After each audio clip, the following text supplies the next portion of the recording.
Hi, good evening, ladies and gentlemen out there in YouTube land. I am Deleted Scenes, human being, American, and YouTube Ronin. I would like to welcome all of you to Mystery Movie Night at Regal and AMC. And a little different tonight, and you're going to find out why, because tonight we have a special guest. But first, I want to say hello to everyone who in the chat. I have no idea who this person is. First time on in my chats in the corner. No, just kidding. But we do have a friend of our channels on here, Shadow of the Raven, joining us from the UK. Iron Herder is here.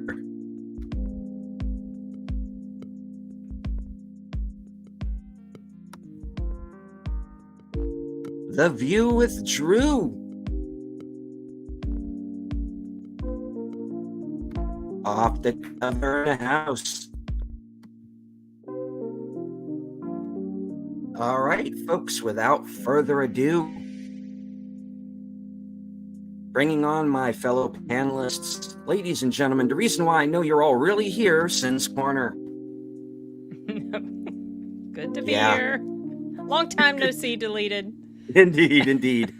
I hope this stream goes better than last night's. Yes, we're not going to discuss that because I don't want to get my channel yanked or anything else. And our special guest tonight, the man with whom in a few minutes I'm sure is going to wonder how he got talked into this. Ladies and gentlemen, joining us live off the cover. Hello, guys. Hey, Paul. How you doing? All right. Thank you for joining us this evening. Kind of a double bill tonight, folks. Whereas we have the Mystery Movie Night at the Regal, which Sin and I both did. There's, of course, also the AMC Seen Unseen. Which is how our friend Paul tonight was able to join us. Yep.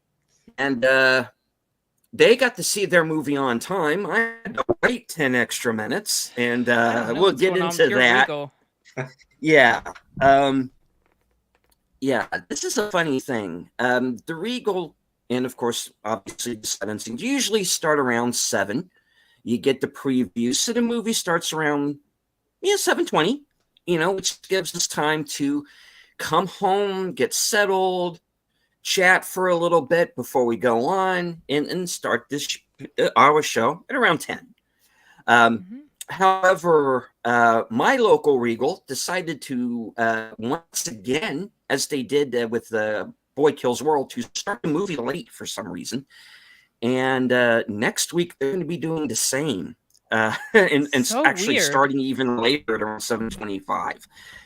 So why that's taking place, I don't know. You should ask. It's just, I'm going to ask. I'm curious to know why they're doing that. Because it makes no sense. It doesn't. But it does throw us a few minutes off. What was that, Paul? It should be simultaneous between theaters, just so you don't start oh, hey, this is not it, whatever. It usually is simultaneous. Yeah.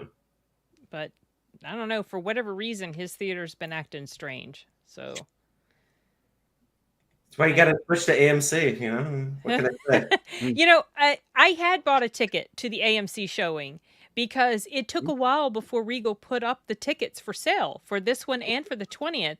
But the AMC for me is farther away. So I do prefer to go to the Regal. So then I just canceled and got the Regal ticket. You're just not a fan of Nicole Kidman coming on before. Oh, I haven't even seen that thing. I haven't even seen that. I love it. When I go to Regal, I'm like, where is she? What happened?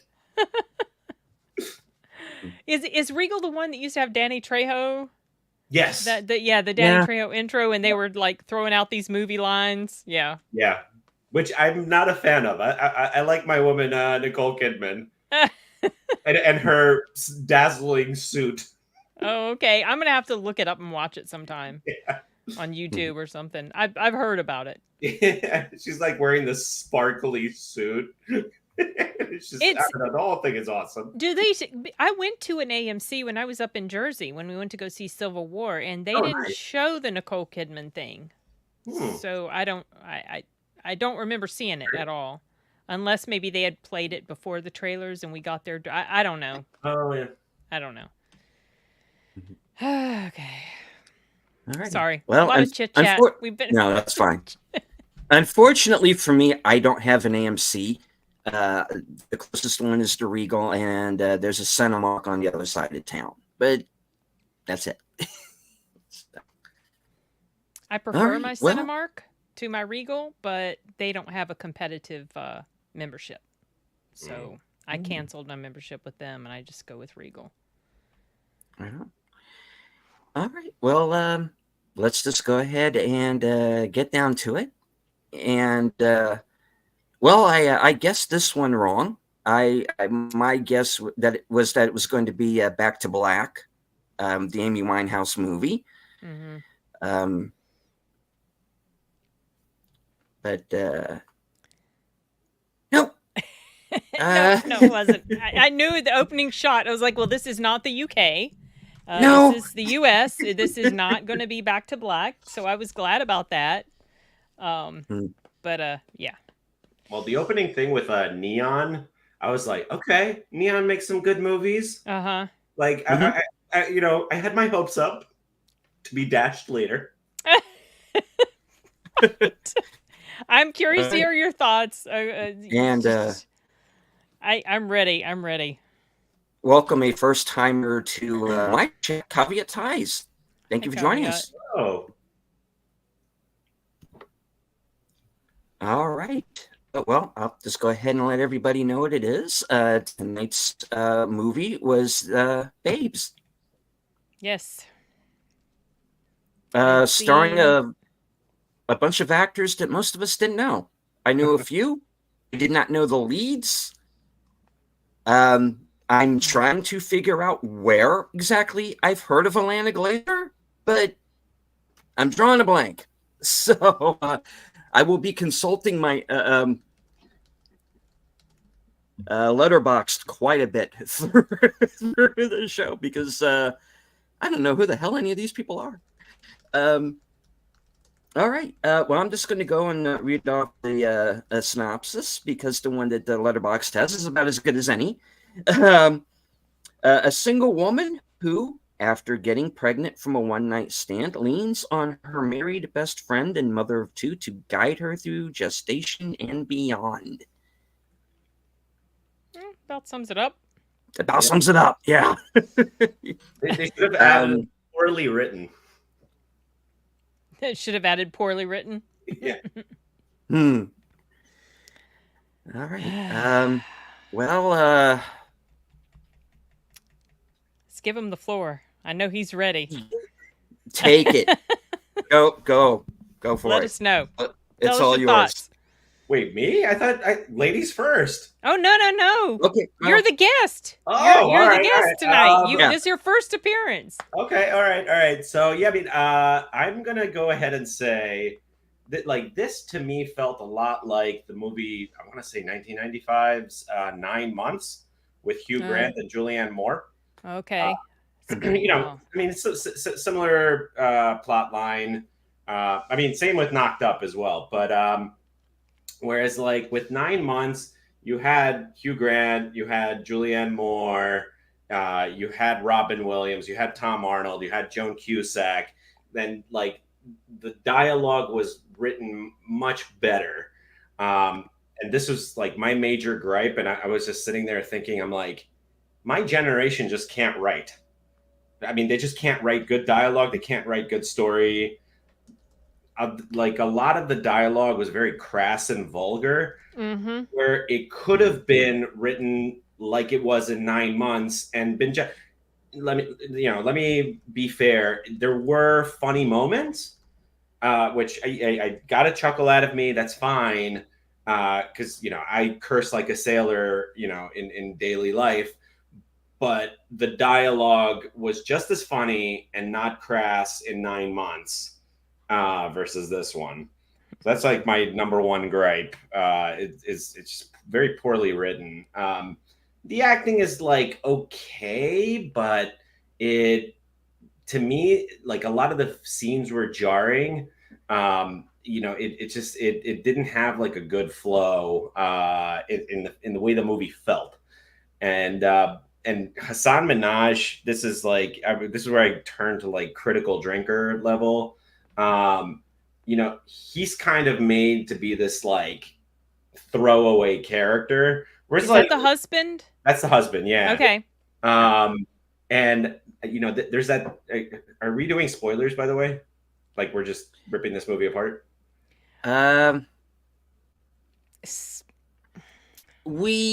Sometimes we. I mean, we usually stay away from spoilers, but in my opinion, there's only one little bit in this whole movie that could be potentially considered a spoiler. Got it. Okay. So I don't think this one's it. There is a scene where Hassan Minaj is sitting with what's this woman's name? Michelle Buteau as Dawn. Mm-hmm. Is that his wife? Was that the scene with his wife? Yeah, where they're like just sitting on the bed, and like I was mostly concentrating on him rather than her, and it was just like I could tell what was going on through his head. It's like, oh my God, what am I doing with my life that I'm in this movie? Like it was just like, yeah, because like he wasn't very utilized in the movie, and neither was Oliver Platt, which was kind of a shame. Yeah. So he was only in there a little bit. I mean, I like the scene with him and his daughter. I thought that was kind of touching. Them on there were some touching moments in here that kind of got me a little bit. Like at the end, and so I kind of had a feeling what had been going on with the one night stand. I kind of predicted that this was the situation. Yeah. And so that, put a little bit of seriousness into the story. Yeah. And there were a couple times, all right, most of the time, there were some people in the audience laughing and thought certain parts were hilarious, and I thought it was not. I thought the humor was too crass for me to enjoy, and I don't really care for crass humor. But it felt like it was constant, you guys. It was just all right, come on, enough talking about your, the expletive whatever. Needed. Yeah, and there was like there were like 2 times. I think 2 times I actually laughed. One was when she showed that little kid the Omen. Yeah. Oh, yeah, that was hysterical. That actually made me think of you, Sid. I was like, oh, we're going to talk about this. And then when the little kid ended up like scaring the nanny off because he was like writing 666, and that was funny. That was funny to me. Yeah. And then the part where they were going to give her the amniocentesis with that long ass needle, that was funny to me. And then I was trying to remind myself, did I ever have that done when I was pregnant? Because I don't think I did. I think I passed on that. I was like, I'll take my chances. So I never had that big needle stuck in my belly. But and that scene was funny, how she was like screaming and he hadn't even touched her. So that was funny to me. But most of the time I was like, this isn't funny. Yeah. I don't like these women. She's too ridiculous and silly. And that first encounter she has with the guy on the train, it's like, are you serious? Is this supposed to be like the how she just kind of jumped right into the sex talk with him? And I was like, that's like, this is so crass and gross. Just like, this is so, like, what the heck? So that does happen on New York City subways. You will hear that way more. I mean, I've seen videos on New York of New York subways of people actually in the act. I think they were both stoned or high as crap, but still, it was just like, that's okay. I don't know. Maybe I've just been sheltered from those types of people, but I was just that was like, wow, you're really gross. This is not. Well, the grossest part is a major, major, major faux pas on the New York City subway. It may be dirty. with them eating that like, food. you can eat a Snickers bar, maybe a sandwich. What like it's She's like eating like she's outright sushi. eating sushi, which is like, no, dude, you do not do that. Like you Yeah. will, like the woman across from her, I think was giving her like the Yeah, she was like, nasty look. That she I mean, was. everybody would give you a little nasty look. Like you just don't do that. Well, she was just gross anyway. I mean, she just kind of, Yeah. I don't know. She was, Yeah. I wasn't, it honestly, it took me a bit to warm up to those characters Yeah. because Yeah. for the bulk of the movie, I did not like them. Yeah. I didn't like the way the lady talked about her husband and talked to her Oh, yeah. husband. I didn't appreciate that at all. The whole labor scene in the restaurant, which was supposed to be funny, to me wasn't funny at all. And she's dripping in the restaurant, and then she gets mad at the waiter because the waiter's like, I need to tell my manager because this is a restaurant, bodily fluids are dripping. Like, Yeah. what the, and then she gets all mad at him about it. And then all the screaming and wailing going out the door. And then she's crawling on the hospital floor. And this was supposed to be funny. To me, it wasn't funny. It just looked Yeah. stupid. Yeah. And she had no wetness on the back of her dress. Ah. When she crawled in the elevator, I was looking because all this wetness that she kept talking about was coming out of her, what. It was like, oh my God. And then she's examining her right in the middle of the restaurant, like looking up her dress. What the hell? Yeah. This is supposed to be funny. This is not funny to me. This Right. is just nasty. And I mean, 9 months did it better. Yeah. It's been a while since I've seen that, but I remembered enjoying it-ish. This isn't typically my type of film. I did like some of the seriousness at the end and the way the story wrapped up. I did like that. I got like, where her friend was coming from. Yeah. That she didn't want to live with her, but they wanted to be close and all this. And I felt like she was being a little unreasonable to her friend. Yeah, yeah. Like you should have told me when you were going to move. Like, what the hell? Why? Yeah.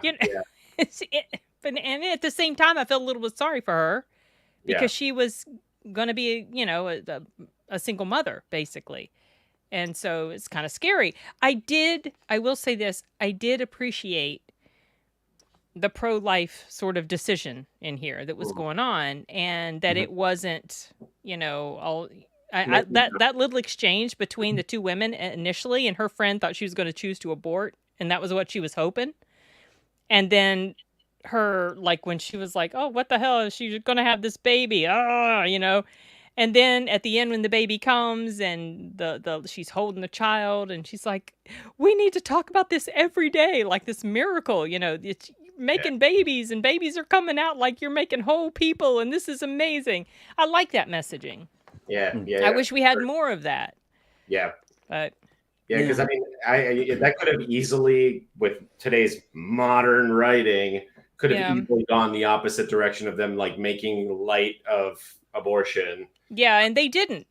She was, when she knew she was pregnant, she got serious about taking care of herself.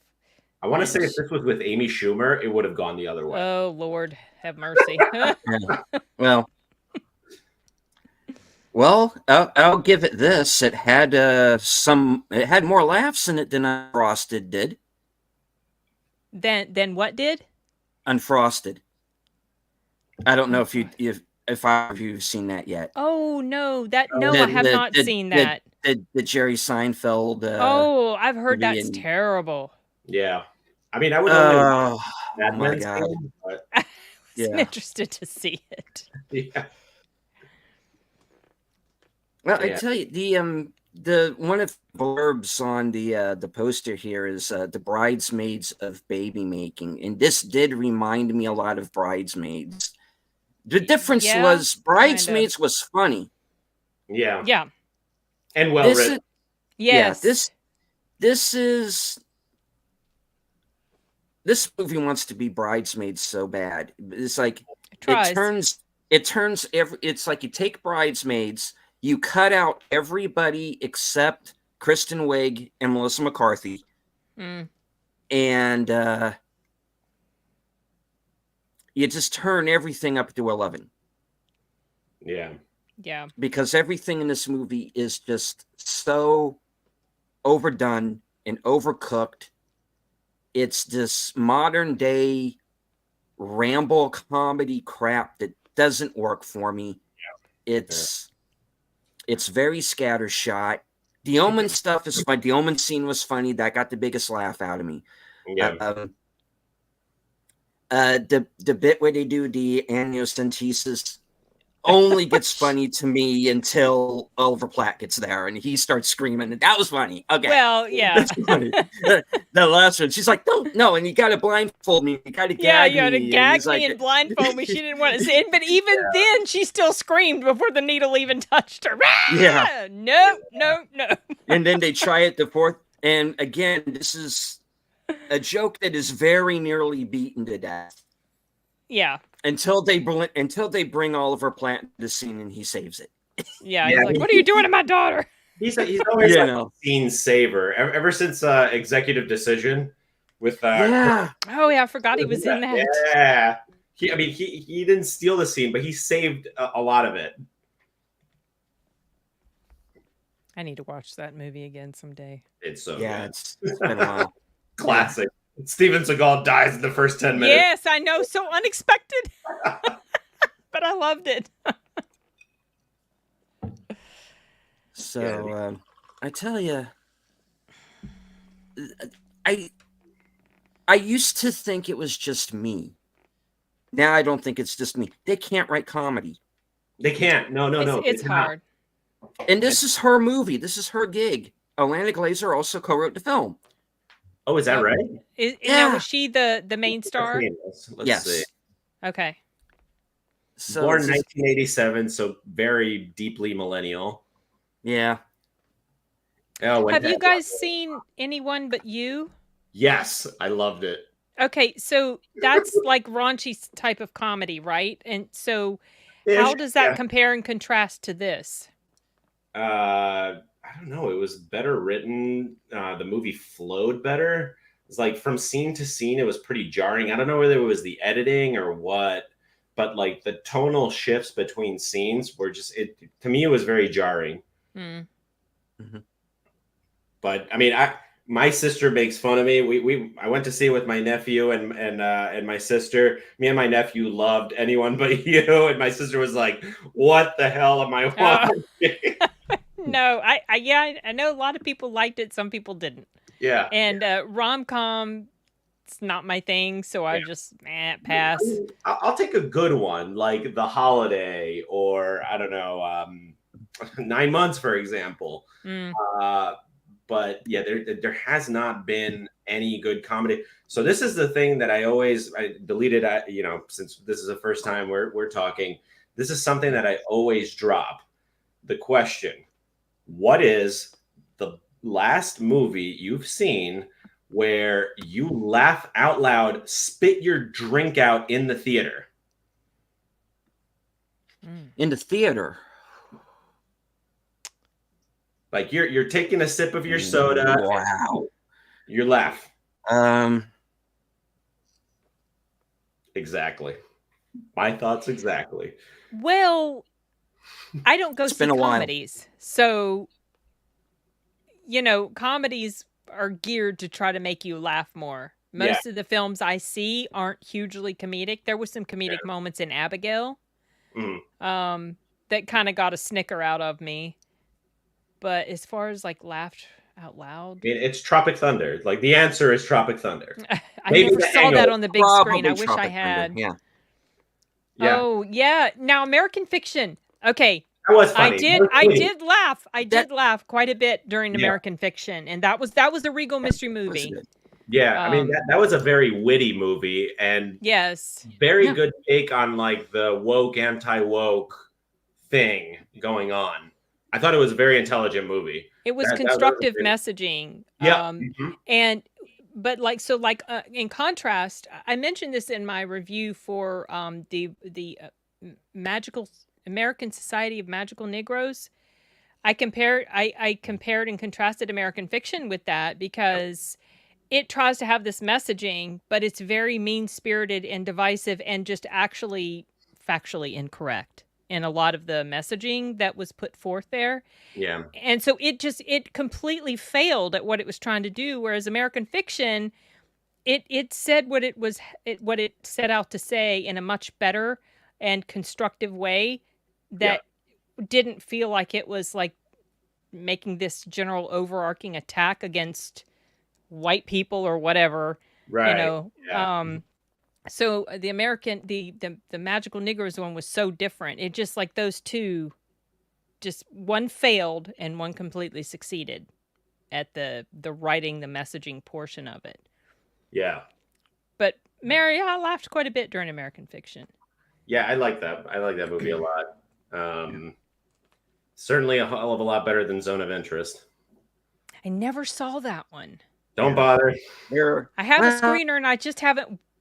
I'm just not always in the mood to watch things like that. You're saving 2 hours of your hard-earned life. Yeah, this is where Paul and I are going to have to disagree, because I had it. I think I had it either in or near my top 10 for 2023. Yeah. Oh, this is interesting. Okay. Yeah, I mean, so my reasoning was that, okay, like I get what the point's supposed to be, the banality of life and blah, blah, blah. But what would have made the movie more interesting to me is what led up in terms of like human psychology from, you're being a family man to, you're committing genocide. Like, show me what leads up to that psychologically. That would have made it way better. But just as it was, it was like, I don't want to. No, I understand. They don't really too deeply go psychologically into the guy. Yeah. And I wish they could have done that. Yeah. But yeah, I mean, that's what I said in my review. It's scary because they're all so calm. Right. Yeah. And he's in this room with all of these high command. He's where he wants to be, and he calls up his wife and says, I'm trying to think of all the ways I can kill everybody in the room. Yeah. Yeah, I mean, she's kind of like, oh, okay, that's nice, dear. And I'm like, yeah. Oh, fuck. Yeah. It was so that disconnect. Yeah. So I wanted to know what led up to that disconnect, because that's like a massive, it's a disconnect. Maybe that wasn't the point of it, though. Maybe it was just the point was just to plop you right in the middle of this situation. Here's these people. Yeah. This is where their mind is. Let's follow along with them for a little bit. Yeah. Mm-hmm. That's fair enough. There was somebody who described it as,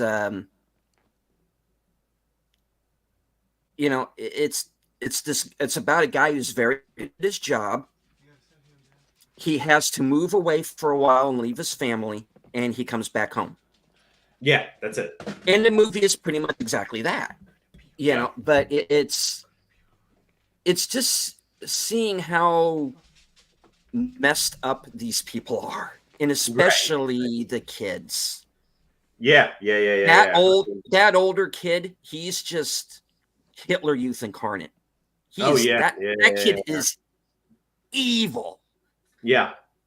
And that's because of indoctrination or so to me it was, and I'm not somebody who scares easy in movies, and it's not that Zone of Interest necessarily scared me. There's a sense of dread over that entire movie. Yeah. And the mother of the wife, I think she kind of snaps out of it in a way, because, she goes into that whole monologue of, hey, we had Jewish friends. And I don't know where they are now. They could be on the other side of the wall for all I know. Yeah. And she has that scene where she just looks out the window at the camp, and then the next morning, not a note, nothing. She's just gone. Yeah. I mean, that was a good scene. As far as like sense of dread in these whatever sort of indie movies, I really liked it. I don't know if you guys have seen it. It came out very briefly. It was nominated for Best Foreign a year, 2 years ago, or last year maybe. This movie called EO. It's a Polish movie about a donkey. So the sense of dread within that movie like built up very much into like very creepy, and then at the end you're like, oh god, and like that's it, cut to black. So I felt like that did this sense of dread thing better, in that similar sort of like artistic style, because they both had like the red and black. They both are no sorry so EO did it in red and black, and Zone of Interest did it in like infrared or whatever, when the girl was like leaving whatever it was, apples for the camp people. Yeah. So like to me those two movies like felt very artistically equitable. Similar. Yeah. But if you haven't seen EO, I recommend it. It's very good. Not a lot of dialogue, so you're not going to be reading subtitles that long. But whoa! Oh, I'll add it to my letterboxd right now. How do you spell it? EYO? Just the letter EO. E and O. Oh, EO. Okay. Yeah. It's so good. Like the movie has like a total of, I don't know, 20 lines of dialogue, but it's so good. Okay, I'll add it. Yeah. Sorry, Chuck. When you get people like Sin and Paul and I together, and you go off down rabbit holes. You will go off on these tangents. This is what happens. Yeah, this is what happened. And that's because I think we have so little really to say about this movie. Yeah. Well, I have all these notes. Like most of my notes are in the con. There was a go for it. Well, I mean, we've kind of talked over pretty much everything. I was writing not funny so far, humor stupid and gross, and there was a scene where the two friends were talking, and the main character was saying to her friend how nourishing she is to everybody. She's nourishing to her husband. She's nourishing to everyone around. She's nourishing to her kids. She's nourishing. And I'm like, no, half the time she's a bitch to her husband. Yeah. And a bitch to the people around her. Like, where the hell did this come from? Because she's not. I did like the moment between her and her husband where they're sitting down and they're kind of just sort of venting to each other about where they are in their headspace. Yeah. That was about the nicest that she was to her husband most of the movie. Yeah. Oh, and the whole thing about her not being able to produce milk. And it was like many weeks before she produced milk. I don't know about this. I would think she would have had an infection or something by then, because there was clearly something wrong if she's not producing, because remember she had the baby Thanksgiving and she didn't start producing until New Year's. What? Yeah, I don't think that happens. I'm not a doctor, but I mean, I've had 2 children, so I kind of know that if you're not producing within the first week or so, there's something really wrong. You probably have something's blocked up or whatever, and you might get an infection, or know. So that didn't seem quite right. Anyway, yeah. So one other detail that my OCD mind. Yeah, this is what you were. So when they're getting ready to go to the hospital, and she goes with the doula to get an Uber, and then her friend pulls up in the limo. So what I noticed was the license plate on the Uber didn't start with a T, which means, and it was a New York plate, which means it was not an Uber. So her friend may have saved her life. She might have gotten in the wrong. my OCD mind was like BMW, not starting with the letter T for on the license plate, because in New York you have to be registered with the Taxi and Limousine Commission, and then they change your license. So they have. Oh, okay, that's interesting. So it's like T, and then like it's a long plate. It's like 7 numbers maybe. but it's only I would have never noticed. Yeah, I mean, they don't do it in like New Jersey or anywhere else. Okay. But this movie took place in New York, and my OCD mind, caught on that. Oh, and the other one, when she was trying to get from the Upper West Side to Astoria, and she's like, the 2 to the 7 to the G to the N, and I'm like, no.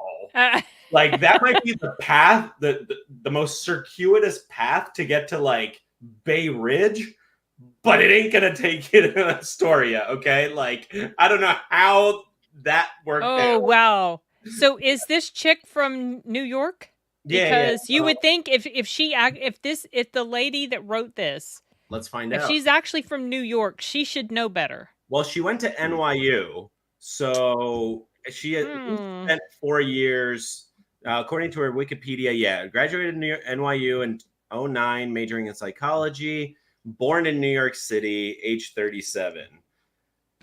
Well, that's weird. I wonder how in the world that slipped through. You think she would? Yeah, that was not accurate. I actually pulled out my phone and I'm like, hold up. And I went to my you were app and I'm like, fact checking. Is she going to Bay Ridge or what? Because she did say Astoria, which is in Queens, and the route that she described was like Manhattan into Queens down into Brooklyn. So I don't know. Oh, that's interesting. I never would have picked up on that either. Train if you're trying to get to Astoria, like it's impossible. Like, it's physically, you're not capable of taking the G to Astoria. That's interesting. Yeah. Sorry. Well, I can see why that would bother you. You live in the area. Yeah. It's just my OCD mind. I'm like, that just takes me out of it. That's completely understandable. Oh, yeah. Oh, the whole part, I'm reminded of when she was testing for her pregnancy. That whole thing was dumb and stupid. Oh, when they were on shrooms? Yeah, when they were on shrooms and she peed on the carpet. Yeah. Because she thought that was it. That was just childish. And she did it multiple times. It was like that sort of like humor. Yeah. It doesn't. Maybe if there's like one little moment, one really kind of like, ooh, that's so gross, it's hilarious. But this stuff happening, it happened multiple times. It wasn't funny. Yeah, it was just that wasn't funny. Also, when you do shrooms, that's not what happens. I have no idea. I'm I would not know. What does happen? Tell us, Paul. My suggestion is that if anybody's out there willing to try it, to first listen to Andrew Huberman's podcast about it, because the guy's a scientist and he goes into the details. But the absolute best place to do this endeavor is a museum.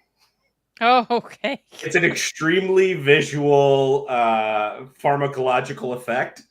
And you're just like, just to give you a little backstory and keep it PG.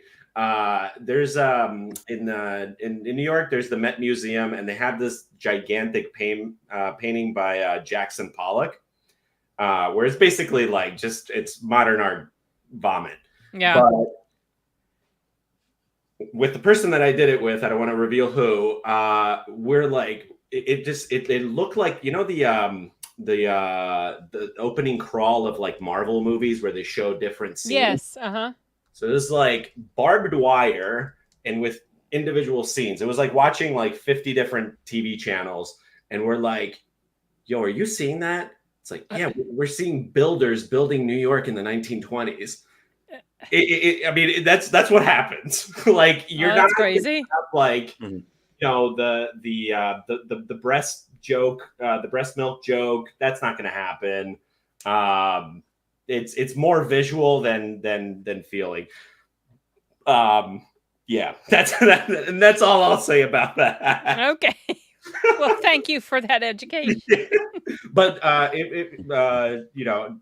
encouraging any of this. If before you do anything, listen to Andrew Huberman's podcast episode about this topic. Okay. Good to know for our viewing audience. Oh, also the whole thing about when her milk came in. The only time it projectiles like that is if you have nothing on. Okay? That was not accurate. See, details. We're like the clothes, the bra, that's going to stop it. It's just going to get wet. Yeah. It's just going to, but that doesn't look nearly as hilarious, right, as the, jet streams of milk. And that was just like, see, so I'm like, ugh. And that's another thing that they took you out of it. Yeah, because I know this just is not a thing at all. Right. So stupid. It was gross. So that brings it up to, this movie was written by a millennial, and Critical Drinker, Nerdrotic, a bunch of other people have mentioned it, is that these young writers are coming in writing when they have zero life experience. So by the time Hemingway or Tolkien wrote their books, they'd been through like a major world war, and they have like actual life experience, like lived experience. Millennials, what? Your internet went out, like, big deal. You would think at the very least, what they don't have complete knowledge about, they should reach out to somebody. Yes. And maybe they did, maybe they just didn't care, because it would look funnier for jet streams of milk across the... But that's just the type of comedy that, to me, it was just stupid and crass and gross, and just didn't work for me. More to the TikTok brain rot. Maybe. Sorry. And now I'm just dating myself. No, but I was thinking the same thing throughout the very movie. juvenile. Now, because you have not in a bad way. You have the funny. Yeah. Right. Like, you have the Omen joke, which I can laugh at because that's something that I can relate to. This is one of those movies where I felt I either had to be in my 30s again, or I had to be married, or I had to have kids of my own. Because my thought was, is this one of those movies that's not made for me? And not in that whole, well, we didn't make it for you. Right, yeah. Am I the target audience for this? So that's where I'm having the issue. Am I just at that point where I'm no longer in that 18 to 49 demographic, and I'm just not getting it? And hello, yeah, he knew exactly who it was. You got to give yourself a little more credit, Deleted. To me, this felt a lot like, and I just had to like look up this very bad show. It felt a lot like Broad City. I don't know if you guys. Oh, holy cow! Okay, no wonder it felt like that, because a lot of it. Okay, all right. Well, yeah, okay. And it's just like it. I watched a few episodes of that show, and I'm like, okay, okay, yeah, because that's anything else. Yeah, that's what this felt like to me. This felt like I'm watching a movie with a bunch of comedians who are from some comedy show on FX that I'll never watch. Yeah. That's and what it felt like. A comedy troupe that you're like, because there's like the whole comedy troupe from what's that very late 90s, early 2000s show, Geeks, and it was like with Jason Segel and Seth Rogen. Freaks and Geeks. Yeah, exactly. Yeah. So there's that comedy troupe. And I guess there's like some of the SNL, like from the 90s, Chris Farley, Chris Rock, all that. And then there's like the mid 2000s with like Kirsten Wiig and what is it, Amy Poehler. Yeah, her. And then there's this comedy troupe. But this one, like Alana Glazer, she's just like, she's not funny. Like, it's some momentary moments of fun, little glimmers of funny, but it ain't. I'm sorry, it ain't Chris Farley. It ain't Adam Sandler. Yeah, it was too over the top. Yeah, it felt very forced. It felt manufactured. Yeah. It didn't feel authentic or organic. Yeah, it's like if you're doing a comedy you can't crack me up halfway through the movie. You've got to be doing it early on. You got to grab me. You got to, it's got to be. I'm not expecting every movie to be Spinal Tap or Monty Python and Holy Grail. Sure, where it's just laugh a minute, from beginning to end. Yeah, a llama bit my sister. No, really, she was carving her initials on the llama. No, it's even in the opening credits, you're cracking up. Yeah. And the first scene in this, I was like, yeah, I need a very stiff drink. Well, that's why I'm going through my bourbon. I was thinking I had never had plans to watch this show. Yeah, to watch this movie. Zero plans. I feel like I feel like maybe I liked it more than I would have liked Back to Black, because my interest in that was way in the negative, definitely, for sure. But I honestly don't know. I was dreading the possibility of it being Back to Black because I just have zero interest in that movie. I see the trailer for Back to Black during this mystery night. I did notice that the girl that plays Amy Winehouse also stars in the show on HBO called Industry. It's about Wall Street, what have you. But she plays one of the most annoying characters on that show, where it's like, yeah, you're pretty, but like I'm holding myself back from slapping you because you're really, really annoying. And so I'm like, I don't want to see a movie with her headlining the movie, because like it again, a lot of the characters on Industry, like the actors, like I want to have nothing to do with them. And she's one of them. Kind of glad that it wasn't same as you, Sin. Yeah. It might be on next week. Who knows? Yeah. When is Back to Black supposed to come out again? I think this week. Okay, then it won't be back to Black if that's coming out. I don't remember. What is it even is it rated R or PG-13? The one next week. The one next week is R, according to R. And they don't list the genre. Deadpool there was only Deadpool and Wolverine. No, it won't be that. Unfortunately, they don't do those big blockbustery ones. But a few weeks ago, several weeks ago, I can't remember what the mystery movie was that night, but some people, I think, deleted. You told me it was when I was out of town. Some people left the Regal to go to the AMC to check out that one, and funnily enough, that was a different one that night. They played the Ministry of Ungentlemanly Warfare at the AMC Screen Unseen. Sin, have you seen that? I did. I went to go see it when it came out. I saw it a week before it came out. I was up in New Jersey. I actually did a review for it while I was in in Jersey. I didn't check out your video. Sorry. Oh no, it's okay. You don't need to apologize. And there's, we have all these different YouTube friends that we sub to, and we would like to watch everybody's, but we just can't.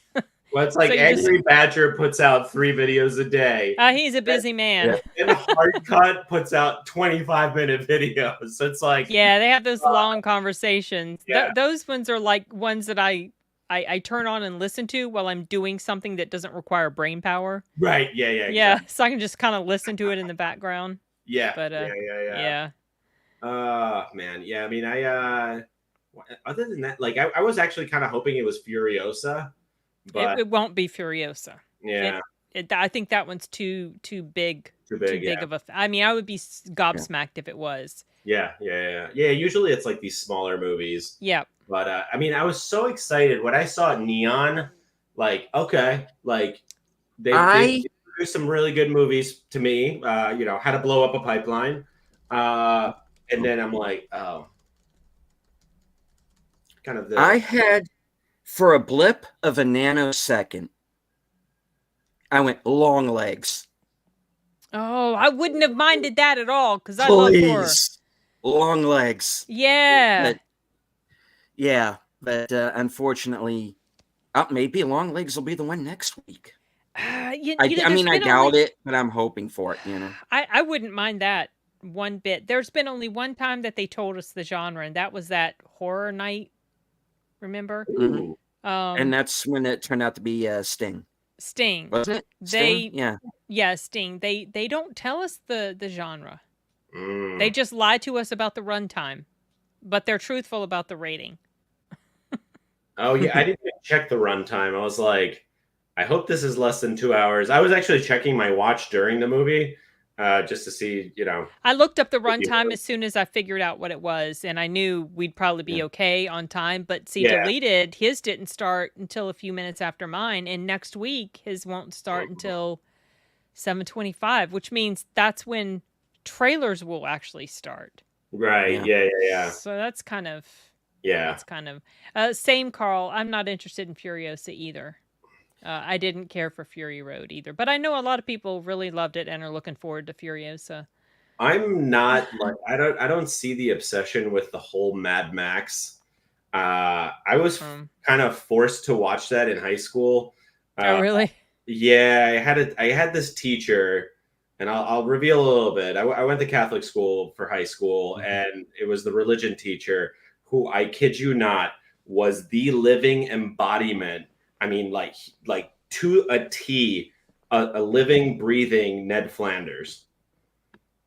As my teacher, who was obsessed with Mad Max, and like he forced me to watch it, and it was just I was like, this is not a good movie. Like the low budget crap. Like I was a late '90s kid. I want my Men in Black, my Independence Day. Like, put in some production value in here.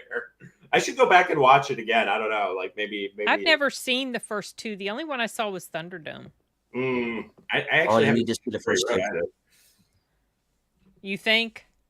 I'm not crazy about post-apocalyptic. See, that's the thing. Well, Planet of the Apes is post-apocalyptic, but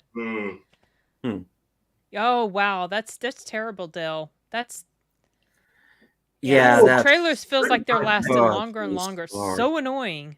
Like they used to be 15 minutes, and then it creeped up to 20 to 25, and now it's I've had it where sometimes they don't start the trailers right, like let's say at 7. Right. They'll start them 5 after or 10 after, and then they go for 20 to 25 minutes. It's, are you kidding me? Yeah. Because like I just went to the bathroom. Like let's go. Let's start this. Let's start the show. Yeah, I remember a while back, a few years ago, there was talk about them making it a requirement for movie theaters to list the time that the film actually starts. Ooh. Like list. Okay, say the start time, but then tell us the actual start time. That's never happened. But I typically sort of do a calculation. Okay, trailers are going to be anywhere from 15 to 25 minutes. Yeah. And sometimes they're longer. Sometimes there's only I've been in a movie where there was only 2 trailers. Oh yeah. So you can't always count on it. That happened when I went to go see Python. Oh, Python. And I gave myself a few minutes because I figured, like always, you're going to have 20 to 25 minutes of trailers. Not when you're talking about an Indian movie, a foreign language movie. It doesn't always work that way. I didn't know. So I walked in, and the movie is already on. I didn't miss too much of that. It's like maybe part of the opening scene, but and I had to go. Fathom events also don't have the same sort of trailer schedule. So it makes it really difficult because when I go to the movies, I like to do what they call movie hopping, and so you need to line up the schedule properly, and it becomes tougher when you have 35-minute trailers. Okay. Well, sorry they rained on your parade of movie hopping, Paul. Like movies are so bad. I'm gonna have 2 or 3 first, okay? Like I'm doing a double feature tomorrow. The plan is to do a double feature tomorrow with my son. He wants to see the Ministry of Ungentlemanly Warfare and Abigail before those disappear, and then he also later will probably go see Fall Guy and the Apes movie. So that's a double that I want to do. By the way, Abigail and Ungentlemanly Warfare are on the high seas. Yeah, well, of course they are because they're digital already. Yeah. But we want to see them on the big screen. What's that? Sorry. I'm guessing Fall Guy will be. Although I also want to see Fall Guy on the big screen because that's fun. That's fun on the big screen. Movie. I've heard good things. It just didn't do well for. It's an enjoyable film. It surprised me that it underperformed as badly as it did. I think I have an idea why Fall Guy might not be doing as well. Okay. And speaking of theater hopping,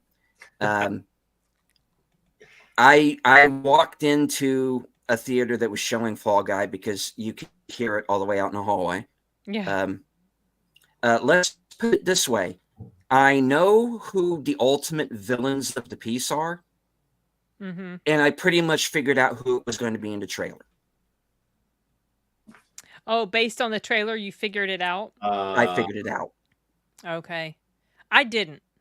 Okay. It wasn't a big surprise, but I didn't figure it out. It was kind of like... So you feel like that's an issue? Oh, of course. Okay. But then again, it's just a matter of economy of characters. It is sometimes a matter of who gets cast. Yeah. Because, that one's the villain. Of course they are. Yeah. You know, that's another thing. Another thing is, I've been around a while. I have seen all of the movies that the Fall Guy is kind of based on. I know that genre. So I know all the tricks. You know. Yeah. What's that, Paul? It's based on a TV series, no? Yeah, it's very loosely based. Vaguely, yeah. The similarities are the name. They both share the same name, and they're both stuntmen. But in the TV show, he was also a bounty hunter in his time off, and that wasn't the case in this story. And the girl, Heather Thomas, I don't know if she was like his sidekick, his assistant, or whatever. I don't think she was a movie director like Emily Blunt's character was. Oh, I see. So they changed up quite a bit of stuff. Yeah. I definitely want to see that. Like, I want to do a double feature of Planet of the Apes and Fall Guy. And I wanted to do it before my live stream on Thursday, but scheduling wise, I have stuff to do at night, and I'm like, they start too late, and I'm like, okay, well, can't get it done. But I'll make it a triple feature with Furiosa sometime after this weekend. Okay. All right.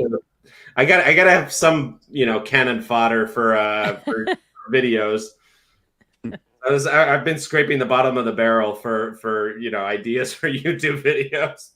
Oh, yeah. Well, I do my videos based on what I'm just interested in watching. I tried to be all regimented and scheduled. That just does not work for me. I can't. Yeah. I put out whatever I've got out. Yeah. I mean, I had like a good run with all my Dune videos. But yeah, since then I'm like, I'm kind of floundering. I gotta find something popular here that'll ruffle people's feathers. Like my zone of interest video that is my most disliked. Real? Oh, because wow. I got ratioed to Kingdom Come. Dang. Yeah, it was like 6%. That bad. Oh my gosh, a lot of people really got angry with you about that, didn't they? Oh yeah. No, but I mean it's your opinion. The movie didn't land with you, and you were honest about it, and I don't have a problem with that.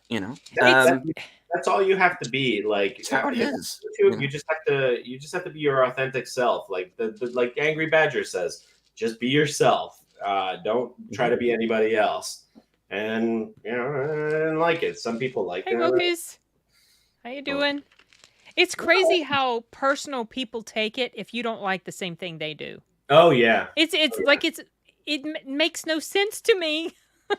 But people legit get pissed at you if you have something negative to say about something they love, or if you love something that they hate. Yeah. It's just wild to me. Hey Dan, how you doing? Oh, Upside Down. Upside Down. I haven't seen him in a while. Although I haven't been on Mike's live stream in a long time. Mike. Did you see that? Oh, he hasn't done he hasn't done his Z Talks in a while. He's had random live streams where he'll have and generally when he's been having them, I've been out of town. Oh, and I couldn't like hop on and join it. He invited me to a watch party and of what was it? It was some Arnold movie they were going to watch, and I was in Jersey and I couldn't. Yeah. And so I was kind of bummed about that. But he's always fun to hang with. Yeah. Although I don't think he likes the nerdrotic critical drinker crowd. I just get that feeling. I don't know. Really? Yeah, I don't know. I was just like I dropped the names a few times. It's like, oh, I don't listen to them. I was like, oh, okay, all right. Well, I don't listen much to them either so much because Nerdrotic and Critical Drinker, while I do agree with Critical a lot of times and also Nerdrotic, their channels are so focused on mostly what I was referring to last night as hate watch. Oh, because it does generate a lot of clicks, and I'm just not about that. And also, I don't really want to be influenced until I see something. If I'm interested to see something, I don't want to be influenced about it, so I don't watch their stuff. Generally, if I do, it's been a while, but if I do, it's maybe after I've seen something or if I have no interest in watching it. Yeah.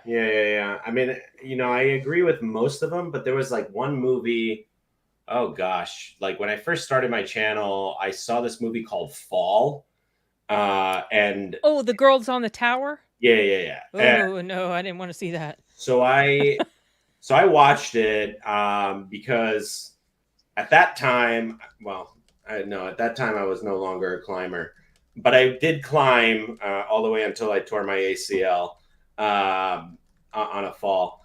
But I know the climbing lingo. Like I know what you do, what you don't do, and that movie had so many mistakes that just my OCD brain just short circuited. Me and my nephew were like laughing throughout the entire movie. Oh, it does take you out of it, right? If you climbed even one time at a climbing gym, it just completely takes you out of it. Like people were pissed in the theater with us because like we were just making fun of the movie the entire mystery. And they were just trying to enjoy it. Yeah, they were trying to enjoy it. And we're just like, no, that's not what happened. Well, it's true though. So I saw this movie a couple years ago with Jake Gyllenhaal in it. And I think it was called Guilty. The Guilty or something like that. Yeah. And he played a 911 operator. Oh, that's right. Or dispatcher. Okay. And it was a remake of I think a Norwegian film. Huh? And see, I don't know about climbing either. So a lot of stuff would probably go right over my head, just like the stuff about New York that Paul pointed out in this movie. But in that movie, The Guilty, thank you, Carl. It's just not me, and I can't fake. I just have to be the way I am, But oh my gosh, The Guilty. I almost got completely turned off of Jake Gyllenhaal in that movie because he overacted that to the extreme, and the stuff that his character was doing. There is no way in Hades that a 911 dispatcher would still be on the job as long as he was on. Like my brother is a 911 dispatcher, so I know. Oh, okay, wow. Yeah, he's like an LA 911 dispatcher. Oh, he has seen and heard so many, whatever. Sure, yeah. He's got stories. Yeah. But he said, I told him, and I just kind of instinctively knew there is just no way that this would be allowed. What in the world? Yeah. And I hated his character because he was such an asshole. I just did not like his character. Yeah. So then when there's this reveal at the end, I'm like, well, I don't care because I don't like you. So, and I'm tired of your voice, Jake. Shut up. Don't talk anymore. Because he just, his voice annoyed me. But my brother said he would have been sent home. This is what he said. Within the first 10 minutes of the movie, he had committed X amount of infractions, on the job. It's like this, there is no way. So then I watched the original, and the original is so much better. It does such a better job because that character he's not assholey from start to finish. Okay. And so as things are revealed, I really wish I had seen that one first, because I probably would have Yeah, well, I already knew what was going to happen because it was almost pretty much identical, the storyline, but they did change a few things for the American audience. But boy, that just, I can't appreciate a movie like that if I know that they've got some very basic facts absolutely wrong. Yeah. So I get completely what you're saying. Yeah. That it's hard to enjoy something like that when you know better. I've been watching The Resident lately. Sorry, like it's just I've been binging it. It's a show that I guess was on Fox a while back.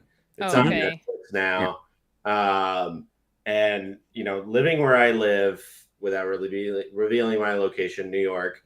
I know a lot of doctors. I used to live in hospital housing just because by luck of the draw.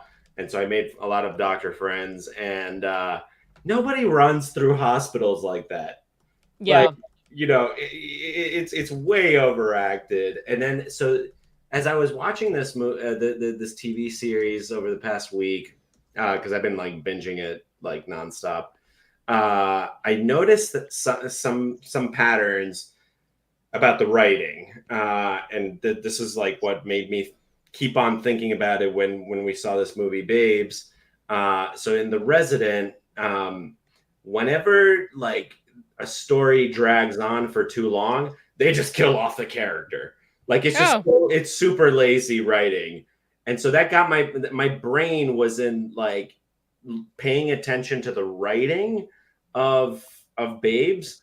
And so then I caught so much, and like automatically, like in that state, my brain went back to 9 months. It was a funny, charming movie with good dialogue. Robin Williams was like really funny. And like this movie, ugh. Yeah. Like, it's so poorly written. Yeah, once something gets off to a bad start, and just kind of goes off the rails in your mind, it's really typically it can't bring me back in. I mean, it took me a minute. It's like the first, I want to say 10 to 15 minutes, I was like, okay, let's see where this is going. And then it's just like, oh God, I know a movie from 30 years ago that did this better. And so like, that's where my brain went. Yeah. Oh, well, I've disliked mystery movies more than this, but this definitely was not one of the better ones. That being said, I do like $5 for a mystery movie. Sign me up. Yeah, it's not a bad deal at all, especially like New York. Yeah, exactly. Like $5 movies. So I have to do like, let me do the math. I want to say like a triple or a quadruple feature for the movies to be $5. Oh, yeah. So is your AMC close to you? I don't want to reveal which AMC. Okay, you don't have to, but like, is it easy access? I can walk there within an hour, and then bus, and it would take about 25-ish minutes. I mean, I was just wondering if it was worth it for you to sign up for their membership, and if you did, so like with the Regal Unlimited, I don't even have to pay $5. It's free. Oh. Yeah, so like there's just not as many movies that I want to actually see. Oh, I see. Because like for me, it's not a money investment, it's a time investment. Yeah. Like 2 hours is a lot of time. Like I've noticed myself, and this might be TikTok brain rot. I don't have TikTok, but the brain rot thing, as maybe I get older, starts to creep in. When I watch a movie at home, I pause it like a million times. I do the same thing. Oh my God. Like, I do like, what are you doing? Can't you just like I pause it and check my email, or pause it and check your email. Yeah, or pause it and get up to go do something. And sometimes I'll watch in chunks, and I'll take a few days to watch a movie. Someone got on my case on my channel about that, made a snarky comment to me. You don't know how to watch movies. And I was like, well, you're not the arbiter of how to watch movies. So I'll watch a movie however I want to, depending on my schedule. Sometimes I plan double features and then end up watching only one movie because 2 hours turns into 4. Yeah, double features are a bit exhausting. Yeah. The only reason I'm doing that, like with my son, is because he's got his job keeps him so busy. He generally only has like 1 or 2 days free, or 1 or 2 afternoons free. So it's not my thing, not my favorite thing to do. But, no, I mean it for sure. It's exhausting. Like I think I want to say my second triple feature ever was way back in. Oh, I want to say it was like over the holidays, 2013, 2014. I went to see Lone Survivor, which I read the book, was phenomenal. I saw Her, followed by Wolf of Wall Street. So I was in the theater from 1:15 in the afternoon to 9:45 at night. Oh, that's a long day.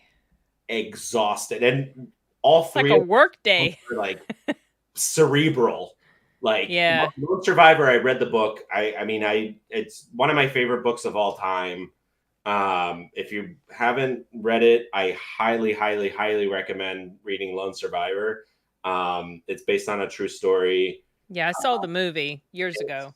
I mean, the book straight up made me cry in a couple of times. Like, I was just like, I'm reading this on the train and like tears are flowing down my face, and I'm like, yeah. So that movie, yeah, like the movie was really good adaptation of the book. And then Her was a pretty cerebral movie about AI. Yeah, that's Joaquin Phoenix. Yeah. I mean, it was a good movie. And then Wolf of Wall Street was just like, it was. Yeah. So like just that combination, I used to do like way back in the day with an ex-girlfriend. We used to do double features to like get all the Oscar nominees. And I remember one time we did Letters from Iwo Jima, followed by Blood Diamond. Oh, and that is like 5 hours of intense. Mm-hmm. But anyway, let me get intense.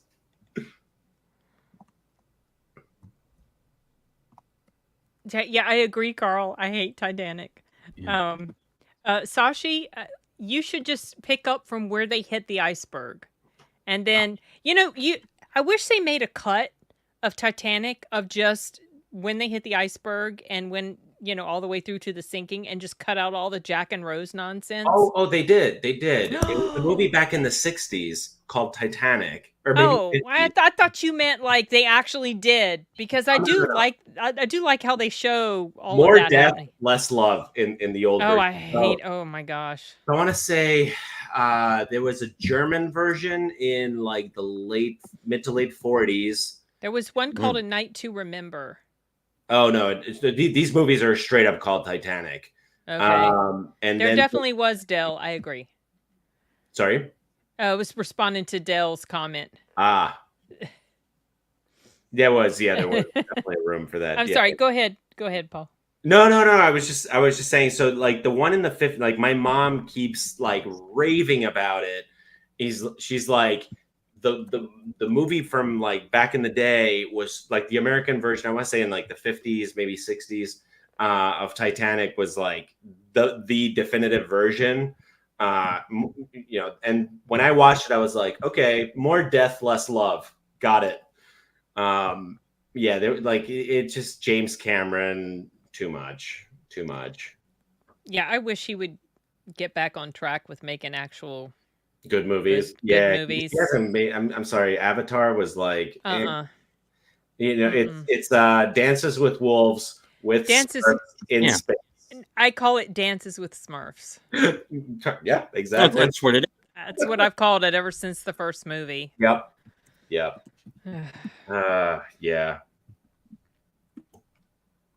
Oh, and I'm done with my scotch here. I'll switch to water and hydrate. I've been just chugging on lemon water. Nice. I love lemon water. Yeah.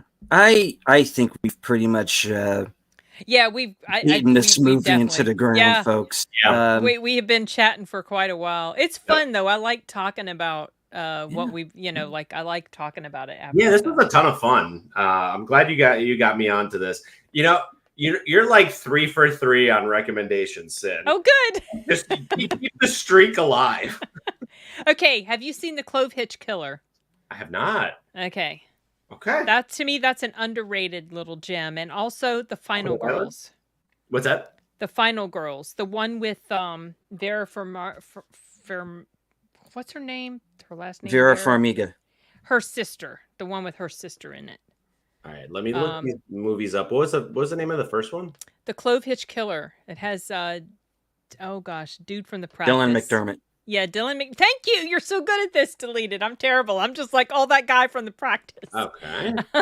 It's just this quiet little movie. It's nothing huge and overproduced. It's nothing super action-y packed, but it's very just psychologically awful. Fantastic. IFC films, okay.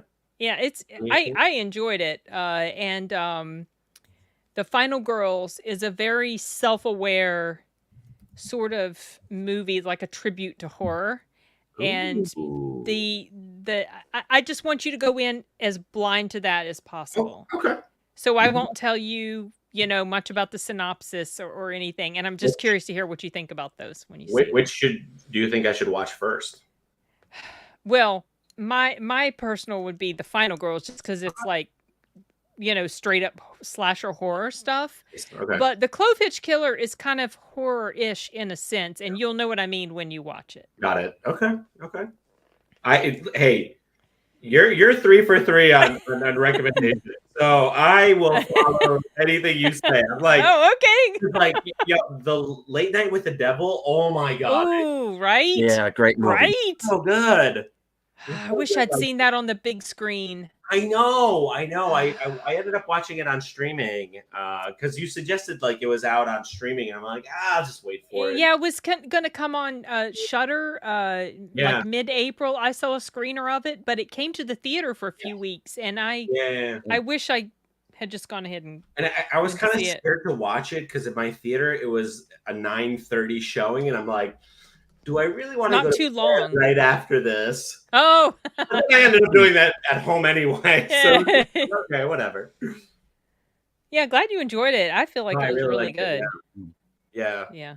It's very, very efficiently paced. Only about 90 minutes long. 100%. It worked.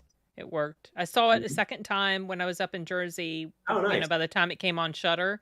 Yeah. Saw it with my brother and liked it just as much the second time. Nice. I saw a movie last week called New Life. Yeah, that I think I got is that on my to watch list. Fantastic. I don't even see the trailer. Right. Go in as blind as possible. I think it's on my watch list because you were talking about it. Yeah.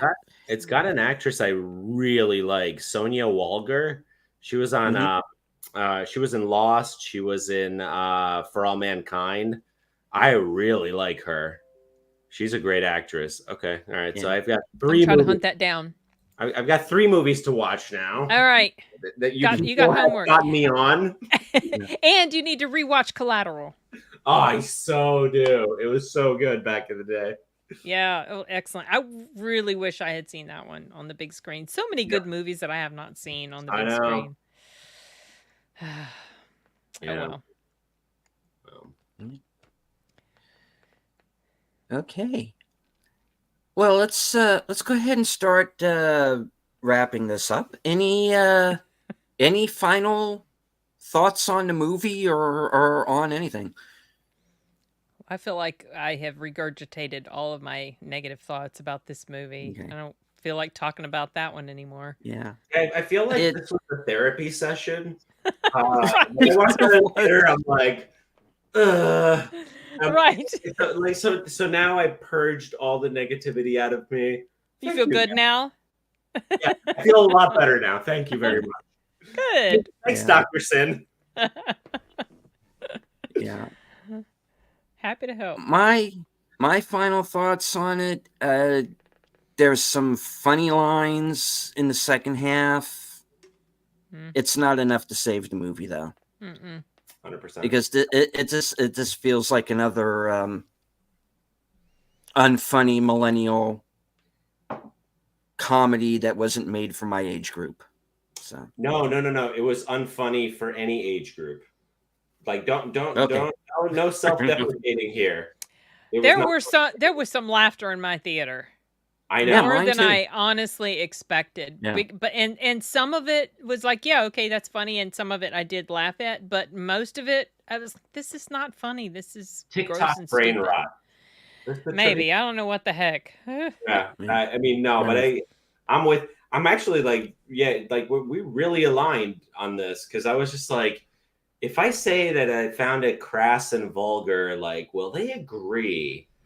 And then you automatically like jumped on that. I was like, oh, okay. So I guess like I'm not off base here. I had a feeling Deleted wouldn't like it.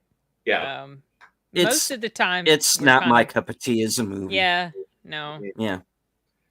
But hey, you know, it's a, you know, $5 mystery movie. Throw the dice. You know, grab some popcorn and, you know, enjoy the film. Yeah. Maybe next week's will be better. Yeah, I got my ticket already, so nice. Yeah, so do I. Nice. Now watch yours be different. I know, right?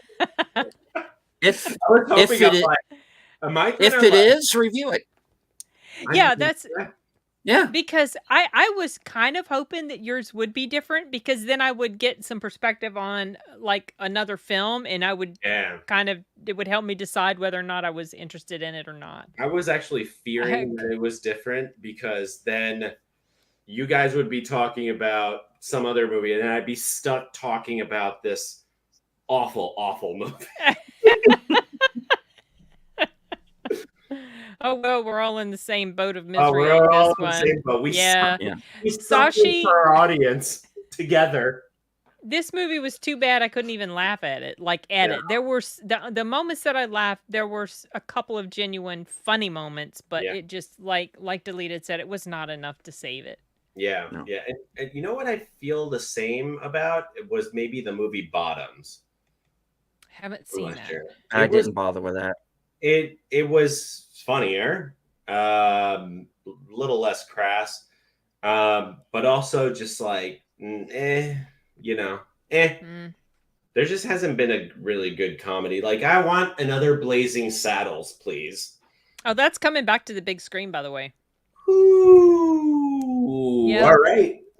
Nice. They might be showing it at your AMC. They're showing it at Regal, and a lot of times they kind of cycle the same. Yeah. I would love to see that on the big screen. The Crow is coming back to the big screen as well. I need to watch that because I haven't seen it. I'm gonna go see that when it comes to the big screen, just because I do plan to watch the new one, and I kind of want to compare and contrast. Yeah. When's the new one coming out? I don't remember. I don't recall. Maybe a couple. I don't know. I'm not even going to guess. I actually did enjoy Bottoms, Del. Like, I remember liking it. It definitely wasn't. I mean, it was definitely funnier than Babes. When I saw the title, I was like, "Are we seeing a sequel to the movie Babe?" Yeah. 1995. Had you not seen the trailer for this? I had seen the trailer. Oh, okay. Because I checked the schedule like a few weeks out, and I saw Babes, and I was like, "Is that a sequel to Babe?" That's funny. Yeah. Well, they already had a sequel to Babe. Oh, did they? Yep. Wow. Babe 2, Pig in the City, or something like that. I totally missed that. Yep. Oh, well. A few years after the first one. Yeah, that's all I gotta say about Babes. Yep. Done talking about it. Done talking about it. Thank you for the therapy session. You're quite welcome. I remember. All right, Deleted. Sorry, we're done. Okay. Oh, well, you see. No. No, none of that. Therapy session is over. It is time to wrap it up. I do want to thank everyone who joined us on Twitter. I can't see you, but I know that you're there. I want to thank everybody who was here in the chat.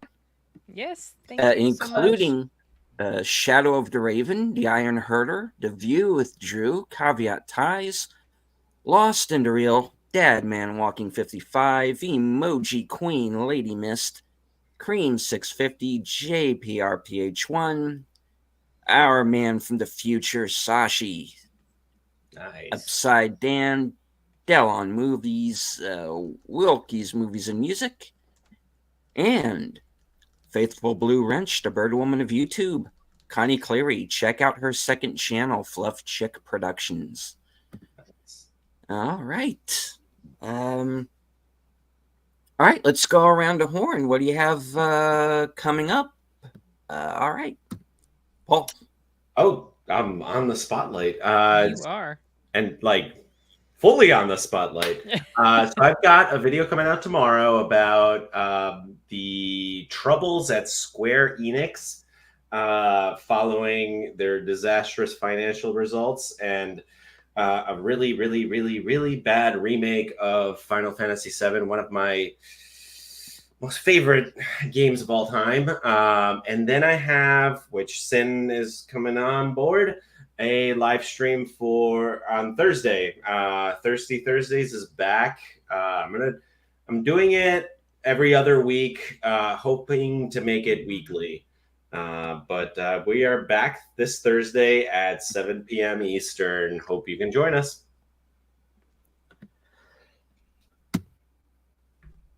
Oh, excuse me. Sorry. Had to mute there. I've been fighting a bit of a cold, folks, so I've had to mute myself from time to time during the during the broadcast. I'm back now. On the mend? Still. Yeah, I'll live. All right. Even though she doesn't like me to blow her up to full screen, I'm going to do it anyway. I can't stand it. So, Carl, I have added the Wisdom of Crocodiles to my watch list. I think I did that whenever you first mentioned that to me. So, yeah. Right. What I've got coming up, I don't have any reviews scheduled at the moment. I'm going to repurpose some reviews from when I was with Sound Booth Theater doing when I would be on their channel doing live streams. I do have a live stream with Sound Booth Theater coming up this Wednesday. Sound Booth Theater is the company I work with, audiobooks and stuff, but we do movie discussions now every third Wednesday of the month. We're going to be talking about The Big Lebowski, Face Off, and Excalibur. And then Thursday I'll be on Paul's channel talking about whatever with the Angry Badger and Hard Cut reviews. And a couple more people. We got a couple more. Oh, okay. New people. Okay, cool. And next week, Mystery Movie Monday again. And probably at some point, movie reviews, because I'm going to go see If. I think If is this weekend. Yes, it is. I've got a couple movies I'm going to go see this weekend. One is If, and then I think maybe sometime later, is it also The Strangers Chapter 1 coming out this weekend? I think so, yeah. Yes, it is. And so I'm going to go see that, and then I'm going to go, So probably reviews for that will be coming out a day or two after I go see them. Nice. So, yeah, that's on my schedule. Looking forward to it. All right. And what about you, Deleted? Right. It's on over to me. Let's see. Tomorrow, Tuesday night, live from Sparkwood 21, right here on my channel, 8:30 p.m. Eastern. It is a retrospective of the Twin Peaks television series. Troy Picelli, Netter's Network, and Aged Boomer are going to be joining me for that. Wednesday night at 7, I'm going to be joining Jedi Bill for our watch-along for the season finale of Fallout. So stay tuned for that. I love Fallout, by the way. I still have not. Yeah, I'm digging it too. And of course, Thursday, join Bill and I again for Action Theater, and we are going to be watching The Great Escape. And of course, don't forget to join us on Saturday for our Action Theater Extra Dose, where we are going to be watching 12 Strong. Ooh, that's a good one. All right. I have not seen that one yet. Right. And then don't forget to join me Sunday night for a brand new episode of Unscripted. That will be at 8 p.m. And it's going to be an episode entitled If I Had a Hammer. And I am going to be talking about someone whose name rhymes with Smallick Maldwin. Oh. All right. Yeah. So, I've got a couple of choice words for how the FBI has been handling their investigations. So stay tuned for that. And of course, earlier that day will be Western Cinema Presents, again with Jedi Bill. And we are going to be watching Sam Peckinpah's Pat Garrett and Billy the Kid with James Coburn, Chris Christopherson, and a certain Mr. Bob Dylan in his film debut. Yeah. So follow along for that. And of course, later on that night, 12:05 a.m. Eastern Time, 11:05 Central, for The Other Side of Midnight. And I will be talking to a few people through the week about joining me for that. So, and I promise... Just don't derail it. We will not derail it. Oh my gosh, last night was like, oh. I went and I so made off the rails. It did. I swear to you, I had topics planned. And then I made an offhand remark on another the show never recovered. On another show after you brought that up. Just went. Yep. And oddly, people liked it though. So and I was just like, can we start talking about movies, please? I tried to bring it. I tried to steer it back. Connie, no, Connie, no. And Troy. Do not derail my broadcast. Stop. We're trying to keep it PG now. That's strictly X-rated. Yeah. Oh my goodness. Okay. All right. So, all right. Sin, I know you don't have an outro, but attempt to go for one anyway. Okay, nos vemos. See ya. We'll see each other. Bye. All righty. I'm not good at this. I'll be back. Hasta la vista. Thank you, everybody, for watching. Yeah, appreciate it. This was a lot of fun. Yeah, a lot of fun. All right. And as I always say, thank you to everyone who joined us in the chat, everyone who joined us here on Twitter. Please feel free to like, share, and subscribe.